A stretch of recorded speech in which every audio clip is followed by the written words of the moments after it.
Bonjour, je suis Hélène Marie Argouze, je suis orthopédagogue et auteure du livre Collégiens, suivez le guide.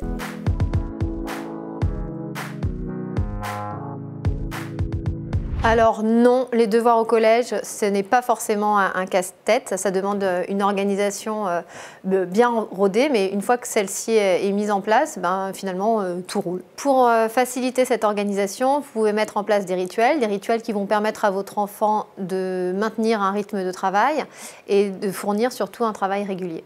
Les parents rêvent d'avoir un enfant autonome dès l'entrée en 6e, mais l'autonomie, ça s'acquiert, c'est un peu comme les autres savoirs, ça se construit. Et donc il va falloir la mettre en place au fur et à mesure.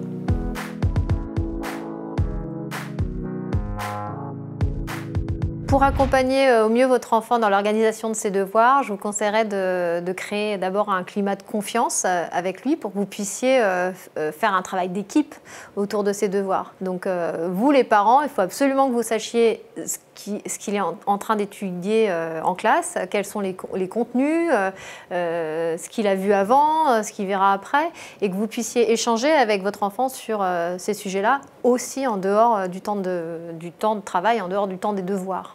Dans tous les cas, veillez à soutenir votre enfant plutôt que de le blâmer. On peut tous progresser, il suffit d'avoir les bonnes méthodes.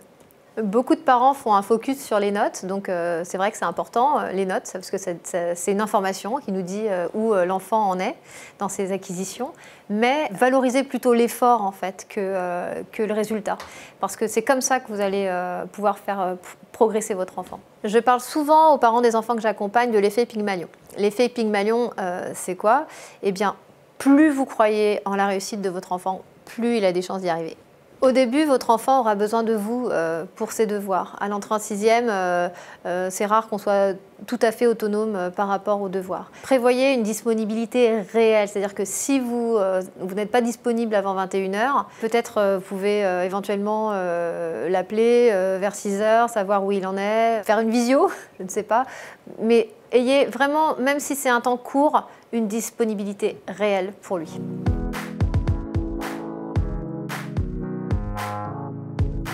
Dès le retour du collège, il faut habituer votre enfant à prendre une petite collation et un grand verre d'eau pour remettre son cerveau en marche, lui donner un petit peu d'énergie, mais surtout tout de suite quasiment se remettre au travail. C'est pas la peine de faire une pause de 2 heures avant de se remettre au travail, autant que ce soit dans la continuité de la journée, et comme ça il aura peut-être du temps en fin de journée. Votre enfant va s'installer dans un endroit calme pour faire ses devoirs avec son matériel, le matériel dont il va avoir besoin.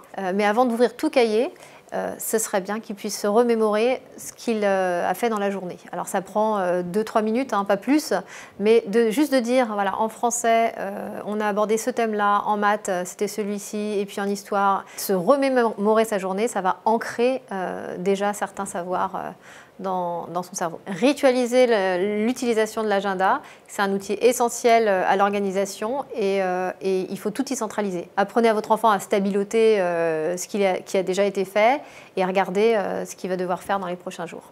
Une bonne habitude à mettre en place, c'est d'apprendre ses leçons au jour le jour et de faire les devoirs qui ont été demandés, les devoirs écrits, le jour où ils ont été demandés. Encouragez vos enfants à utiliser les outils comme les cartes mentales ou les flashcards, les fameuses cartes mémoire, dans lesquelles on utilise la couleur pour faciliter la mémorisation. Pour finaliser cette session de devoirs, incitez-le à revoir les cours qu'il aura le lendemain. Ainsi, il sera dans de meilleures dispositions pour accueillir les nouveaux apprentissages.